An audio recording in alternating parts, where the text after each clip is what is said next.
అక్క పార్సల్ వచ్చింది అక్క. అవునక్క. పావని మేడం అని యూఎస్ నుంచి వచ్చారు. ఓకే. వాళ్ళు మోడిఫికేషన్ కోసం పంపించారు బ్లౌజెస్. యూఎస్ నుంచి అక్క? అంటే యూఎస్ నుంచి మేడం వాళ్ళు వచ్చారు, బట్టలు యూఎస్ నుంచి రాలేదు. వర్క్ చాలా బాగుంది అక్క. వర్క్ అయితే చూడు,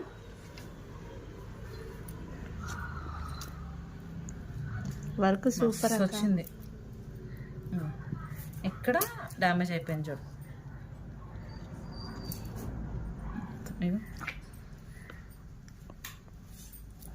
ఈ బ్లౌజ్ కూడా, అండ్ ఈ బ్లౌజ్ ఏమో మొత్తం ఇక్కడ ఇలా అయిపోయి పట్టట్లేదంట.